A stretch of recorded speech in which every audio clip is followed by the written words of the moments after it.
Hello friends, knowledge centre for you में आप सभी का स्वागत है।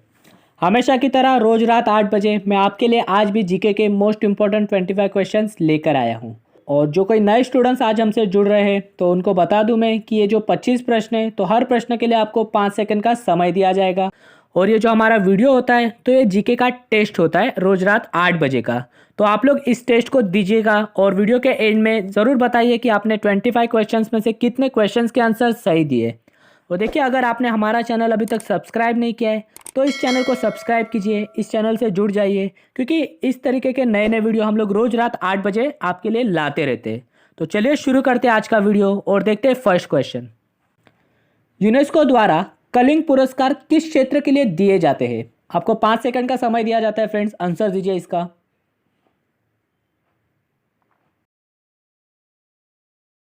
इस क्वेश्चन का आंसर होगा ऑप्शन सी। ये जो कलिंग पुरस्कार है तो ये विज्ञान के क्षेत्र में दिए जाते हैं और 1952 से ये कलिंग पुरस्कार शुरू किए गए थे। अगला प्रश्न देखिए, मनुष्य के शरीर में सबसे बड़ी अंतःस्रावी ग्रंथि कौन सी होती है? Option A parathyroid, option B thyroid, option C pituitary, option D अग्नाशय। इस क्वेश्चन का आंसर होगा ऑप्शन बी, थायराइड ग्रंथि ये सबसे बड़ी अंतःस्रावी ग्रंथि होती है। अगर आपसे पूछा जाता कि मनुष्य के शरीर की सबसे बड़ी ग्रंथि कौन सी है तो वो होता यकृत, पर यहाँ पे पूछा गया अंतःस्रावी ग्रंथि कौन सी है तो आंसर होगा आपका थायराइड। अगला प्रश्न देखिए, अभी भारत में सबसे पुरानी पर्वतमाला कौन सी है?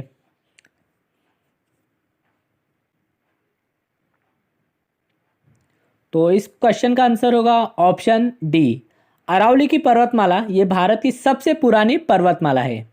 नेक्स्ट क्वेश्चन देखिए, भारतीय राष्ट्रीय कांग्रेस की प्रथम महिला अध्यक्षा कौन थी?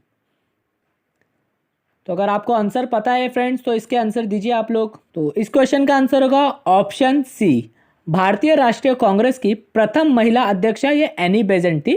और अगर आपसे पूछा जाता कि भारतीय राष्ट्रीय कांग्रेस की प्रथम भारतीय महिला अध्यक्ष कौन थी तो ऑप्शन ए राइट आंसर होता, सरोजिनी नायडू। अगला प्रश्न देखिए, कुचिपुड़ी नृत्य शैली मुख्यतः किस राज्य से संबंधित मानी जाती है?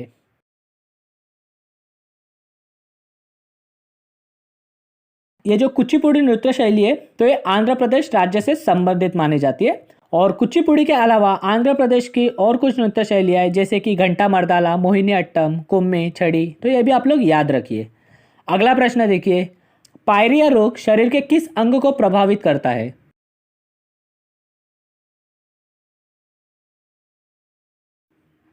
तो इस क्वेश्चन का आंसर होगा ऑप्शन सी, पायरिया रोग ये शरीर के दांत और मसूड़ों को प्रभावित करता है। और इस रोग में क्या होता है कि दांत और मसूड़ों से खून आने लगता है। अगला प्रश्न देखिए, राष्ट्रपति लोकसभा में कितने सदस्य मनोनीत कर सकता है? Option A 12, option B 14, option C 4 और ऑप्शन डी 2। इस क्वेश्चन का आंसर होगा ऑप्शन डी, राष्ट्रपति लोकसभा में केवल 2 सदस्यों को मनोनीत कर सकता है। और अगर आपसे टोटल पूछा जाता कि राष्ट्रपति संसद के लिए कितने सदस्यों को मनोनीत कर सकता है तो वो होता ऑप्शन बी 14। और देखिए, लोकसभा के लिए 2 सदस्यों को राष्ट्रपति मनोनीत कर सकते हैं और राज्यसभा के लिए 12 सदस्यों को, और टोटल देखें तो 14 सदस्यों को राष्ट्रपति मनोनीत कर सकते हैं। अगला प्रश्न देखिए, चाइनामैन शब्द किस खेल में प्रयुक्त होता है?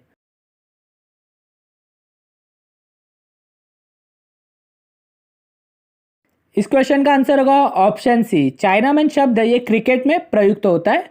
भारत के एक गेंदबाज है कुलदीप यादव, तो वो चाइनामैन तरीके की गेंदबाजी करते हैं। ठीक है, नेक्स्ट देखिए, वायुसेना दिवस कब मनाया जाता है?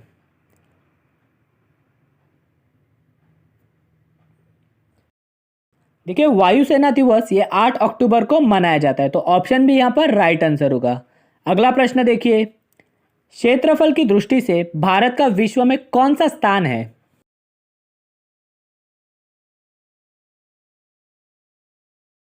तो क्षेत्रफल की दृष्टि से भारत का विश्व में 7वां स्थान है और भारत से बड़े विश्व में 6 देश है जैसे कि रशिया, कनाडा, चीन, संयुक्त राज्य अमेरिका, ब्राज़ील और ऑस्ट्रेलिया। तो इन 6 देशों के बाद क्षेत्रफल की दृष्टि में भारत का 7वां क्रमांक लगता है। और अगर आपसे पूछ लिया जाए कि क्षेत्रफल की दृष्टि से विश्व में सबसे बड़ा 8वां क्रमांक का देश कौन सा है तो वह होगा अर्जेंटीना।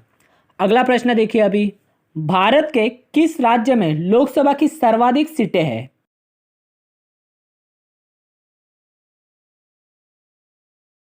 तो इस क्वेश्चन का आंसर होगा ऑप्शन डी।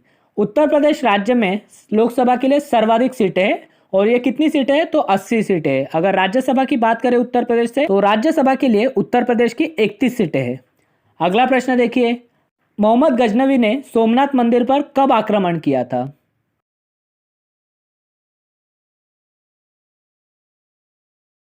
तो इस क्वेश्चन का आंसर होगा ऑप्शन डी। मोहम्मद गजनवी ने सोमनाथ मंदिर पर 1025 ईस्वी सन में आक्रमण किया था। अगर आपसे पूछ ले कि मोहम्मद गजनवी ने भारत पर पहला आक्रमण कब किया था तो वो भी आप लोग याद रखिए।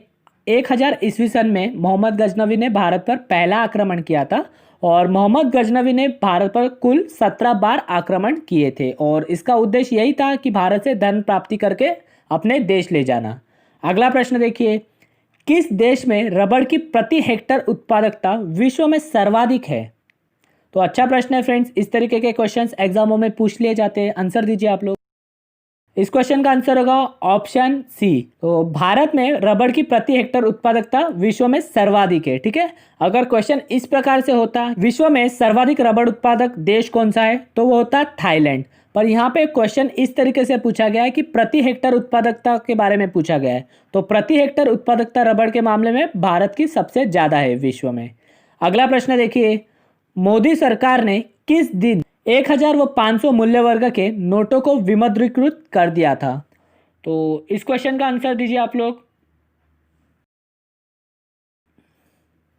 तो इस क्वेश्चन का आंसर होगा ऑप्शन सी। 8 नवंबर 2016 को मोदी सरकार ने 1000 व 500 रुपए के नोटों को बंद कर दिया था। नेक्स्ट देखिए, भारत की सिलिकॉन घाटी किसे कहा जाता है?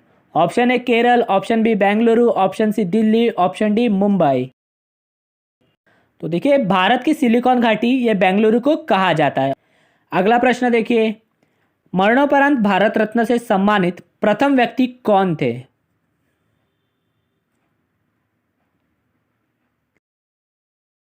इस क्वेश्चन का आंसर होगा ऑप्शन सी। मरणोपरांत भारत रत्न से सम्मानित प्रथम व्यक्ति थे लाल बहादुर शास्त्री जी। अगला प्रश्न देखिए, कवक के अध्ययन को क्या कहते हैं?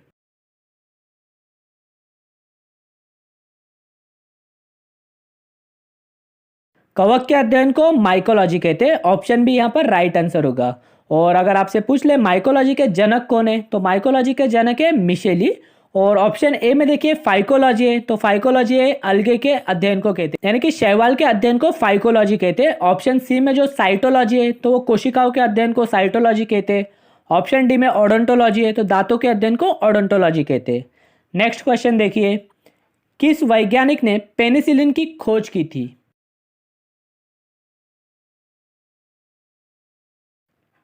तो इस क्वेश्चन का आंसर होगा ऑप्शन डी। अलेक्जेंडर फ्लेमिंग ने 1928 ईस्वी सन में पेनिसिलिन की खोज की थी। अगला प्रश्न देखिए, दिल्ली मेट्रो की शुरुआत किस वर्ष से हुई थी?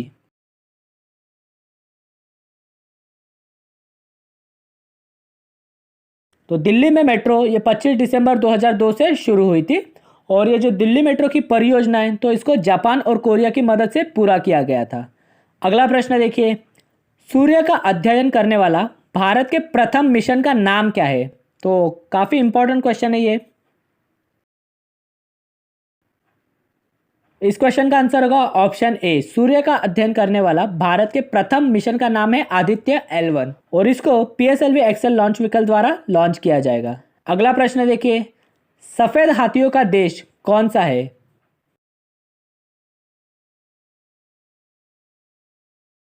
तो ऑप्शन सी राइट आंसर होगा। सफेद हाथियों के देश के नाम से थाईलैंड मशहूर है।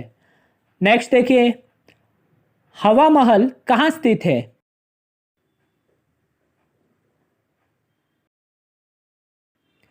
तो देखिए, ऑप्शन डी राइट आंसर होगा। हवा महल ये राजस्थान के जयपुर में स्थित है। और ऑप्शन ए में आगरा है, तो आगरा का ताजमहल मशहूर है। दिल्ली में लाल किला मशहूर है। हैदराबाद का चार मीनार मशहूर है। ये भी आप लोग याद रखिए। अगला प्रश्न देखिए, वज्र प्रहार ये युद्ध अभ्यास किन दो देशों के बीच होता है?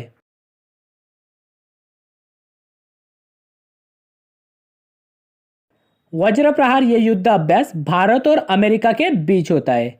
और ऑप्शन ए में भारत और चीन है, तो भारत और चीन के बीच हैंड इन हैंड ये युद्ध अभ्यास होता है। ऑप्शन सी में भारत नेपाल है, तो भारत और नेपाल के बीच सूर्य किरण युद्ध अभ्यास होता है। ऑप्शन डी में भारत और रशिया है, तो भारत और रशिया के बीच इंद्र यह युद्ध अभ्यास होता है।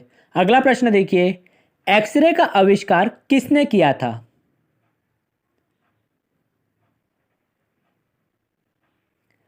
एक्सरे का आविष्कार ये रॉन्टेजन द्वारा किया गया था। ऑप्शन बी यहाँ पर राइट आंसर होगा। ऑप्शन ए में देखिए हेनरी बैकरेल है, तो हेनरी बैकरेल ने रेडियो सक्रियता की खोज की थी।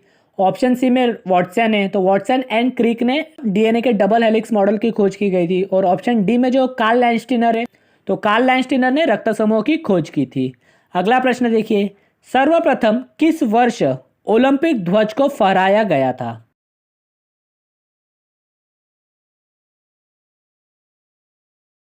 तो इस क्वेश्चन का आंसर होगा ऑप्शन सी। 1920 के एंटवर्प ओलंपिक में सर्वप्रथम ओलंपिक ध्वज को फहराया गया था।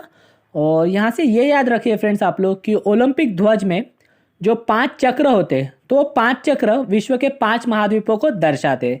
जैसे कि नीला चक्र यूरोप को दर्शाता है, पीला चक्र एशिया को दर्शाता है, काला चक्र अफ्रीका को, और जो हरा चक्र है वो ऑस्ट्रेलिया के लिए, और जो लाल चक्र होता है उसमें तो वो उत्तर अमेरिका और दक्षिण अमेरिका को दर्शाता है। तो देखिए फ्रेंड्स, ये था हमारे वीडियो का आज का आखिरी क्वेश्चन। तो आशा करता हूँ आपको आज का वीडियो पसंद आया होगा। अगर आप काफ़ी समय से पढ़ाई कर रहे हो फ्रेंड्स, कॉम्पिटिटिव एग्जाम की तैयारी कर रहे हो, तो आप सभी ने इन क्वेश्चंस के ज़्यादा से ज़्यादा आंसर दिए होंगे। तो आपने कितने क्वेश्चंस के आंसर सही दिए, तो आप लोग वो कमेंट सेक्शन में ज़रूर बताइएगा। तो मिलते हैं इस तरीके के नए वीडियो में कल रात 8 बजे।